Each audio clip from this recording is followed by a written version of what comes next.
नमस्कार, देश की बात में आपका स्वागत है और मैं हूं आपके साथ हिमांशु वास्तव। खबरों में आगे बढ़ने से पहले नजर डाल लेते हैं हेडलाइंस पर। मजबूत होगा संसद का सुरक्षा घेरा, सीपीडब्ल्यूडी ने 14.64 करोड़ से करेगी तैयारियां। कोलकाता में कंबाइंड कमांडर को कॉन्फ्रेंस का उद्घाटन।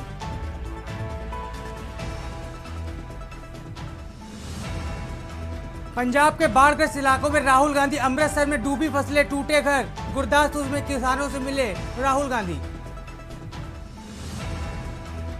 हरियाणा में लाडो लक्ष्मी पोर्टल का से ट्रायल, जिनकी बहुएं दूसरे राज्यों तक पति बनवा रहे हैं डोमिसाइल। हजारीबाग में मुठभेड़ में 3 इनामी नक्सली ढेर, पातीपीरी जंगल में 1 करोड़ का इनामी सहदेव सोरेन मारा गया। मुंबई में भारी बारिश का अलर्ट जारी, तेज हवा की चेतावनी, यूपी के उन्नाव से 80 गांवों में बाढ़, मानसून की विदाई शुरू। आप देख रहे हैं के न्यूज, खबरों का सारथी।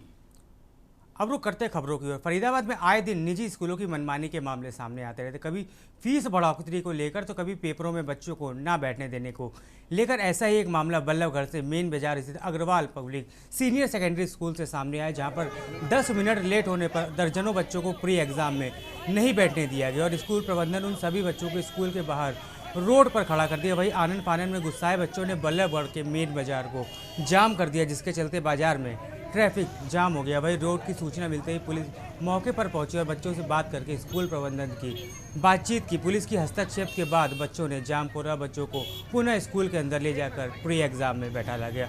अब देखना यह होगा कि ऐसे स्कूलों के खिलाफ शिक्षा विभाग की कार्रवाई कब होती है या फिर ऐसे स्कूलों की मनमानी लगातार इसी तरह चलती रहेगी। से बात हुई थी कि भाई लेट आते हैं, 7:30 का टाइम है और 7:50 तक एंट्री करते हैं।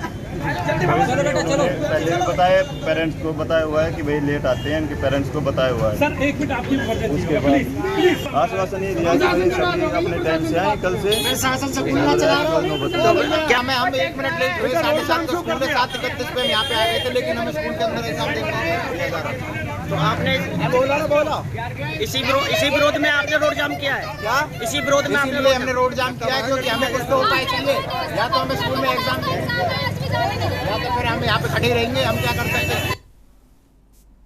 खबर महेंद्रगढ़ से, जहां नरनौल में पिछले कुछ समय से वकीलों के साथ लगातार हो रही घटनाओं और पुलिस की ओर से कोई कार्रवाई ना करने से वकीलों में गुस्सा है। वही इसी को लेकर आज वकीलों ने नारनौल के लघु सचिवालय में प्रदर्शन किया और जिला उपायुक्त पे कैप्टन मनोज कुमार को एक ज्ञापन सौंपा।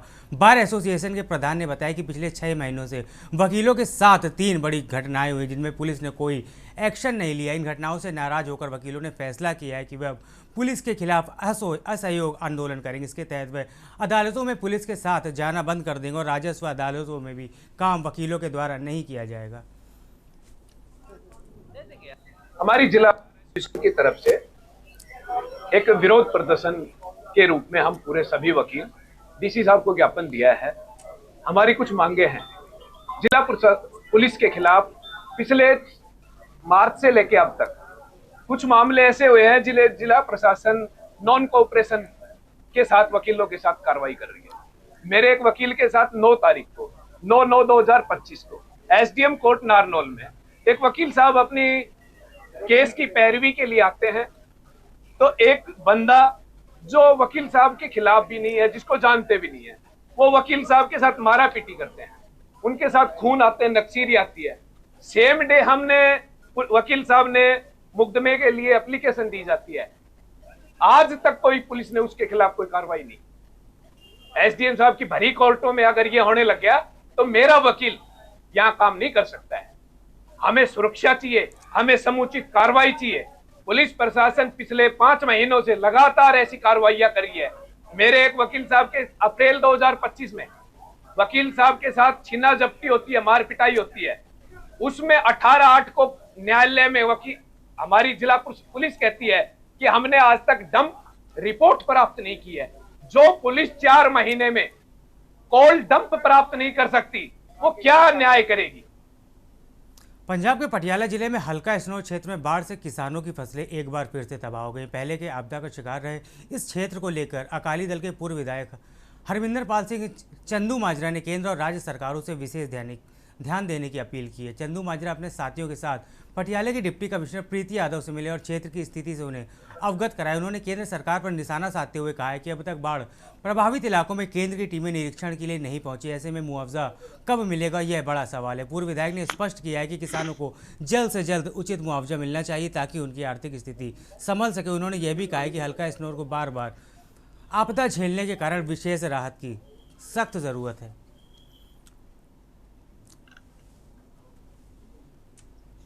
ਅੱਜ ਡਿਪਟੀ ਕਮਿਸ਼ਨਰ ਪਟਿਆਲਾ ਨੂੰ ਮਾਨਯੋਗ ਮੁੱਖ ਮੰਤਰੀ ਸਾਹਿਬ ਦੇ ਨਾਂ ਤੇ ਮਾਨਯੋਗ ਦੇਸ਼ ਦੀ ਸਰਕਾਰ ਦੇ ਨਾਂ ਦੇ ਉੱਤੇ ਜਿਹੜਾ ਮੰਗ ਪੱਤਰ ਦੇ ਕੇ ਆਏ ਆ, ਉਹਦੇ ਵਿੱਚ ਇਸ ਇਲਾਕੇ ਦੇ ਕਿਸਾਨਾਂ ਦਾ, ਇਸ ਇਲਾਕੇ ਦੇ ਮੋਹਤਵਰ ਆਗੂਆਂ ਦਾ ਜਿਹੜਾ ਡੈਪੂਟੇਸ਼ਨ ਸੀਗਾ ਉਹ ਸਾਡੇ ਨਾਲ ਸੀ, ਖਾਸ ਤੌਰ ਤੇ ਘਨੌਰ ਤੇ ਸਨੌਰ ਹਲਕਿਆਂ ਦਾ। ਜਿਹੜੀਆਂ ਮੇਨ ਗੱਲਾਂ ਨੇ ਉਹਦੇ ਵਿੱਚ ਕਿ ਦੇਖੋ ਲਗਾਤਾਰ 2022 ਤੋਂ ਬਾਅਦ ਲਗਭਗ 3 ਸਾਲ ਹੋ ਚੱਲੇ, ਇਹਦੇ ਵਿੱਚ ਲਗਾਤਾਰ ਹੀ ਹਰ ਤਰ੍ਹਾਂ ਦੀ ਕੁਦਰਤੀ ਆਫਤ ਦੇ ਨਾਲ ਇਹ ਇਲਾਕੇ ਜੂਝ ਰਹੇ ਆ। आम आदमी पार्टी के द्वारा पेन एग्रो चेयरमैन पंजाब बलजिंदर सिंह ने बात करते हुए कहा है कि पंजाब सरकार के द्वारा उनकी ड्यूटी लगाई गई और हल्का सानौर और पटियाला के आसपास के गांव जाकर जो बारिश के कारण लोगों का नुकसान हुआ है उसका जो डेटा है उसे तैयार किया जाए और किसकी फसल की गोदावरी कराकर उसकी रिपोर्ट पंजाब सरकार को भेजी जाए, जिससे सरकार के द्वारा मुआवजा किसानों तक पहुंच सके। पंजाब की हर गांव में जाकर लोगों से मिलकर नुकसान की हड़ताल की जाएगी और गांव के सरपंचों से मिलकर गांव का हाल नुकसान हजारिया लिया जाएगा, जिसकी रिपोर्ट पंजाब सरकार को भेजी जाएगी। देखो जी, एक वाकई बहुत वड्डी जिम्मेवारी पहला मैनू लोक सभा का इंचार्ज बना देना, सो एक 9 विधान सभा हल्कों की मैंने जिम्मेवारी दी गई सी। सो इस तो बाद थोड़े दिन पहला मैनू अपॉइंट किया गया सी Punjab agro chairman, Punjab agro food grain. So मैं वो जिम्मेवारी अजे परसों ही अपनी चार्ज संभालिया, क्योंकि पिछे हड़ा की मार करके मैं थोड़ा काम लेट करता सीगा। सो हुण मैं वो जिम्मेवारी लैण तो बाद तो मैं मेरी हुण अज ही दिशा निर्देश मैंने पार्टी हाईकमांड वालों मिले आ। अहम जानकारी आपको भिंड से बता रहे हैं, जहां परिवार के 2 पक्षों के बीच विवाद। आपको बता दें, बाद में खेत में मिला युवक का शव। आपको बता दें, जमीन को लेकर हुआ था 2 पक्षों में विवाद। भाई परिजनों ने इस पर हत्या का आरोप लगाया है और कार्रवाई की मांग की। इसके साथ ही FIR के लिए पीड़ित परिजनों ने नाकाबंदी भी की है। पुलिस परिजनों को समझाइश में जुटी है। आपको बता दें, मौत की वजह हार्ट अटैक बताने पर परिजन माने। मौथाना क्षेत्र सौरा गांव का ये पूरा मामला बताया जा रहा है। मौत की वजह हार्ट अटैक बताने पर परिजन माने।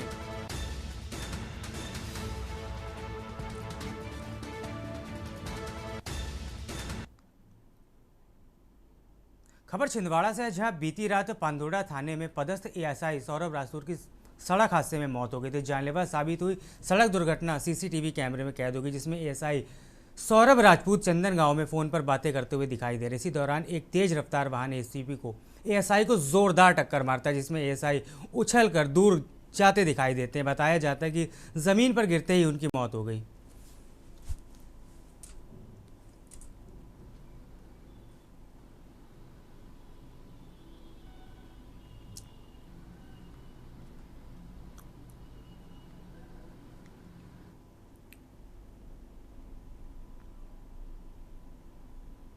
छत्तीसगढ़ के लखनपुर थाना क्षेत्र के जमगला गांव में एक बेटे ने पारिवारिक विवाद के चलते अपने पिता की डंडे से पीट कर हत्या कर दी। पुलिस को सूचना मिलने पर पुलिस घटनास्थल पर पहुंची और शव का पंचनामा करके पोस्टमार्टम के लिए भेज दिया, जिसके बाद शव परिवार को सौंप दिया गया। वहीं कलयुगी पुत्र को पुलिस ने गिरफ्तार कर लिया और उसके खिलाफ धारा 302 के तहत मामला दर्ज कर उसे जेल भेज दिया है। आपको बता दें, इस घटना के बाद पूरे गाँव में शोक का माहौल फैल गया है।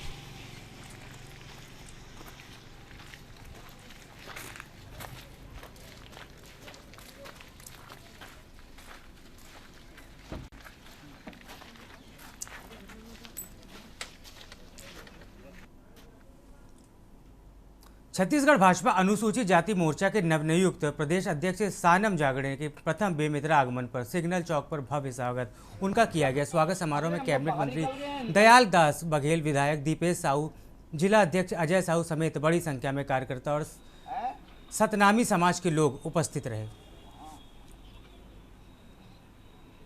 सबसे पहले तो इलेक्ट्रॉनिक मीडिया के मेरे बंधु को बहुत बहुत धन्यवाद। आज प्रदेश अध्यक्ष बनने के बाद बेमेतरा जिला और मेरा मुंगेली जिला प्रथम प्रवास है और आज हमारे भारतीय जनता पार्टी अनुसूचित जाति मोर्चा के और भारतीय जनता पार्टी के हमारे कार्यकर्ताओं ने ऐतिहासिक स्वागत अभिनंदन किया।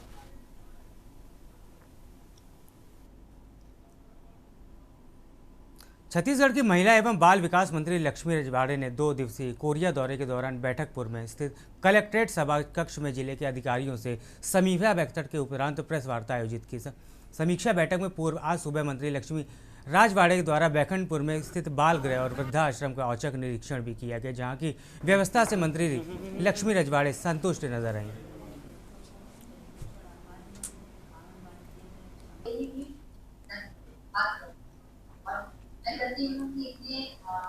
देखिए, कोरिया जिला ही नहीं तो छत्तीसगढ़ में जितने भी जर्जर आंगनबाड़ी केंद्र हैं, हर कलेक्टर को निर्देश दे दिया गया है कि जर्जर आंगनबाड़ी केंद्र में बच्चों को ना बैठाएं, क्योंकि भारत सरकार के द्वारा और राज्य सरकार के द्वारा आंगनबाड़ी केंद्रों के लिए जो स्वयं के भवन के साथ साथ जो किराए पे जो चल रहे हैं, उनके लिए कुछ बजट आता है जो उससे आंगनबाड़ी केंद्र का संचालन होता रहे है।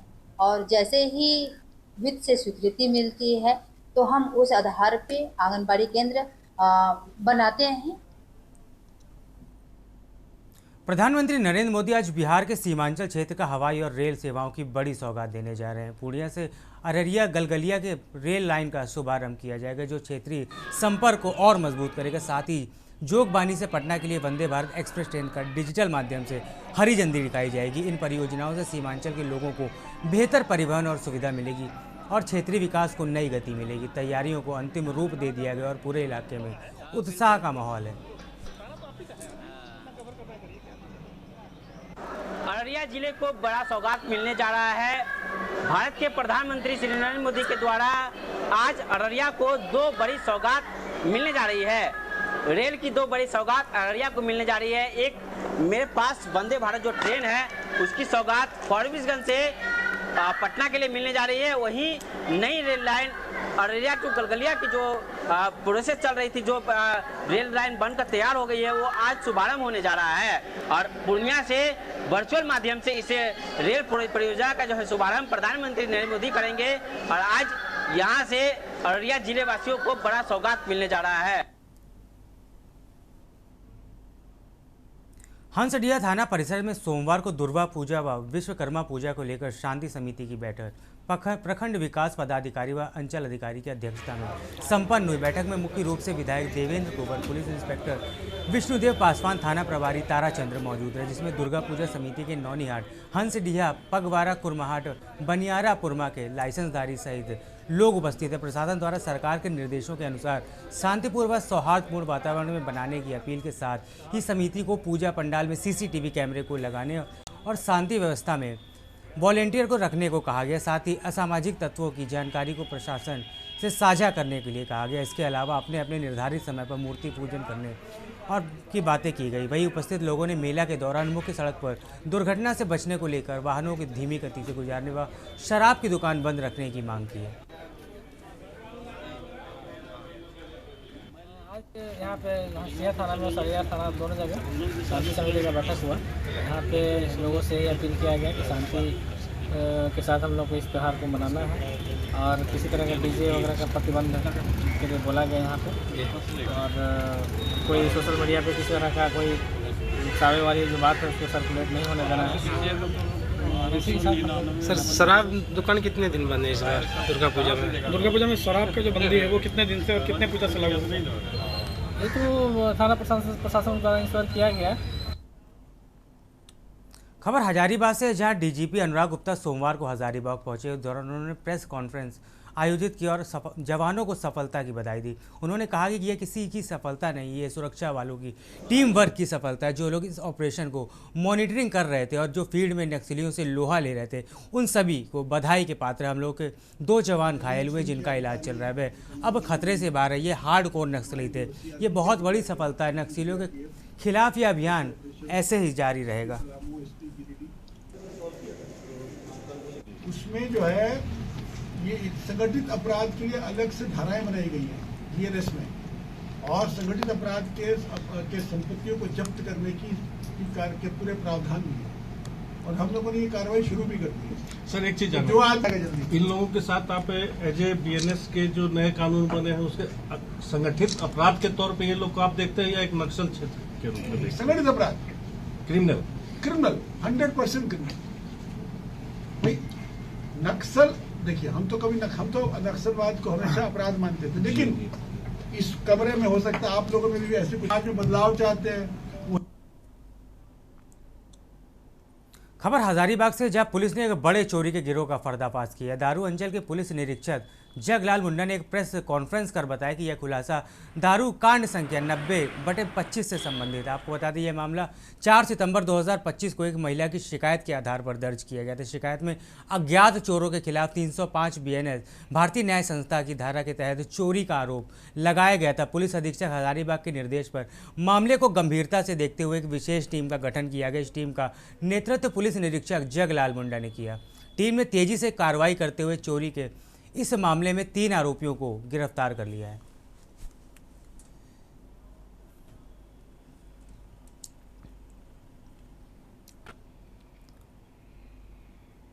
वक्फ मामलों पर सुप्रीम कोर्ट के फैसले को लेकर आम आदमी पार्टी के सांसद संजय जिनका बड़ा बयान सामने आया है। बयान के मुताबिक सुप्रीम कोर्ट के अंतरिम फैसले के बाद प्रधानमंत्री मोदी सदमे में चले गए और भारतीय जनता पार्टी के जो अंधभक्त हैं उन्हें समझ में नहीं आ रहा है कि हिंदू मुस्लिम वाद कैसे किया जाए। सांसद सिंह ने कहा है कि सुप्रीम कोर्ट का यह अंतरिम फैसला ये सबसे बड़ा नुकसान अडानी को हुआ है, जो उनका सपना था कि कानून आने के बाद लोकेशन वाली प्राइम ज़मीन को सरकार के द्वारा आसानी से मिल जाएगी। लोगों को नमस्कार। एक लंबी कानूनी लड़ाई के बाद आज वक्फ संशोधन बिल पर माननीय सर्वोच्च न्यायालय ने अपना फैसला दिया है और इस फैसले से देश के प्रधानमंत्री आदरणीय नरेंद्र मोदी जी बहुत सदमे में हैं। शहर में लगातार पेड़ों की कटाई से माहौल गर्मा दिया है। पी रोड स्थित देर रात अज्ञात लोगों ने हरे भरे पेड़ को काट डाला और पास के पार्क में भी कई पेड़ों को गिरा दिया गया। सुबह जब लोगों ने यह नज़ारा देखा तो पूरे इलाके में गुस्सा भड़क उठे। स्थानीय नागरिकों ने पेड़ों को श्रद्धांजलि अर्पित की और संकल्प लिया कि अब कानपुर में किसी भी कीमत पर पेड़ काटने नहीं दिए जाएंगे। वही आक्रोशित लोगों ने साफ चेतावनी दी है कि यदि भविष्य में ऐसा हुआ तो एक बड़ा जन आंदोलन खड़ा किया जाएगा। लोगों का आरोप है कि प्रशासन पूरी तरह से मामले में लापरवाह है। आपको बताते हैं महापौर, जिलाधिकारी और नगर आयुक्त की सभी जिम्मेदारी से बच रहे हैं और एक दूसरे पर आरोप मोड़ रहे हैं। वहीं स्थानीय नागरिकों ने मांग की है कि दोषियों पर कड़ी कार्रवाई की जाए। जिम्मेदारी एडमिनिस्ट्रेटिव आगे कोर्ट का सहारा न रहे। आपदाएं आने पर कारण प्रकृति संसाधनों का दोहन करना है। इस दोहन को रोकना नागरिकों का कर्तव्य और कर्तव्य का निर्वहन करते हुए भविष्य को बचाना है। विरोध का कारण ये है कि कल जो है हम लोग संडे का दिन तो यहाँ छुट्टी रहती है और शाम को अच्छी रोड पर चौराहे के पास 3 पेड़ और पार्क के अंदर लगभग 10 पेड़ जड़ से उड़ा दिए गए। समझिए एक छूट की तरह के पेड़ की डालियां खड़ी हैं। तो हम लोगों ने इसके विरोध स्वरूप जो है आज यहाँ से एक मार्च पास्ट करते हुए पेड़ों के पास गए, उनको श्रद्धांजलि दी और उसके बाद सरकार से ये मांग कर रहे हैं कि इस पर तत्काल प्रभाव से जो दोषी उनको कार्रवाई की जाए। क्योंकि एक पेड़, सोचिए एक दाना हम गेहूं का बोते 100 दाने देता है, एक आम का पेड़ लगाते हैं हजारों फल देता है। पेड़ हमसे कुछ लेता नहीं है, उसके बदले हमें हजारों की संख्या में वापस करता है। बड़ा दुर्भाग्य का विषय है कि जिस तरह सरकार की आंख के नीचे अफसर अपनी जिम्मेदारियों से बचते हुए पेड़ कटवा रहे हैं, पेड़ काट रहे हैं, एनओसी दे रहे हैं, और पिछले 4 साल भूल गए कि किस तरीके से ऑक्सीजन की कमी से लोग मर गए। आज पूरे कानपुर नगर में इतनी मेन रोड, 80 फीट रोड, व्यावसायिक स्थल, चौराहे के पेड़ काटना निंदनीय है, दुर्भाग्यपूर्ण है, और डीएफओ को तत्काल प्रभाव से त्यागपत्र देना चाहिए।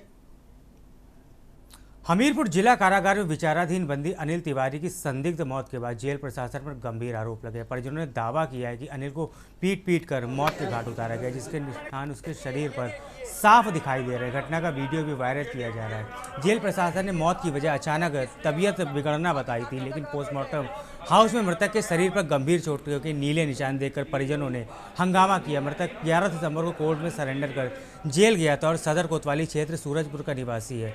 इस मामले में सदर विधायक के हस्तक्षेप के बाद शव को दिखाया गया और परिजनों ने सरकार से न्याय की मांग की है।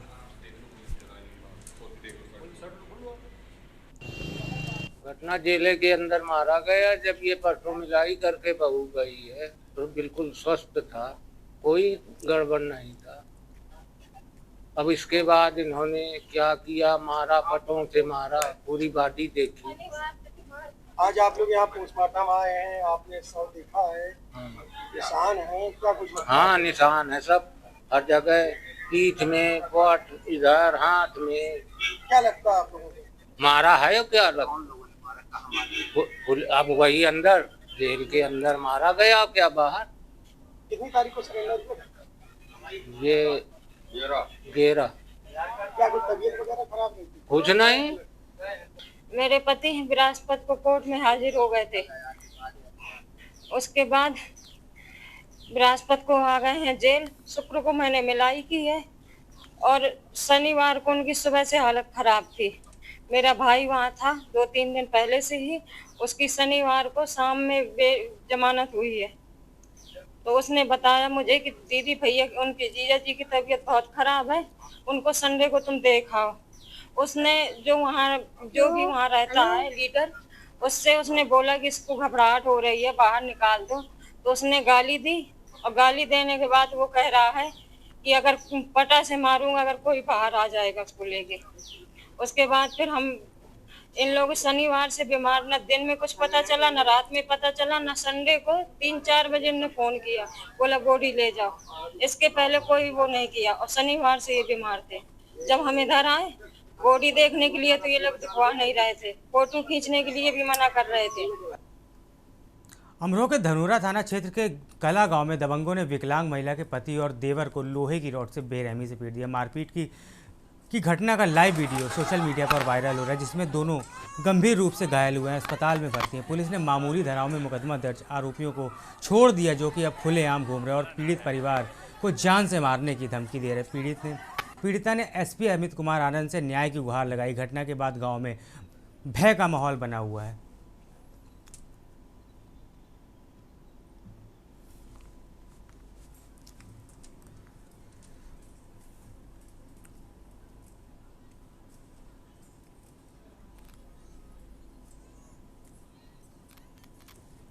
धनोरा मंडी। बताइए, आज यहाँ आई है पुलिस ऑफिस क्या? मैं डीएसपी जी के पास आई हूँ। क्या मामला? मेरे पति को मारा है। कब मारा? 10 तारीख दोपहर 2 बजे थाने गई थी कि मेरी कोई सुनवाई नहीं है। अब क्या चाहते? मैं इंसाफ चाहती हूँ। कितने लोगों ने? मेरे पति को जी 8-10 लोगों ने मारा। इसका कोई वीडियो भी आपके पास? हाँ जी, वीडियो है मेरे पास। हाँ जी, मारपीट का वीडियो है। तब्बल से मारा है जी, लोहे से मारा है, मेरे ससुर को मारा है, मेरे देवर को मारा है। मेरा गूंगा देवर। मुझे इंसाफ चाहिए जी, मुझे इंसाफ दिलाओ। मैं बहुत गरीब आदमी हूँ, 2.5 साल मुझे खटिया पे हो गए, पाहिज आदमी हूँ। अब जो उसने मरवाया है वो ये कहती है मैं सरकारी नौकरी हूँ, पैसा मैं लगाऊंगी, जान से मार दूंगी।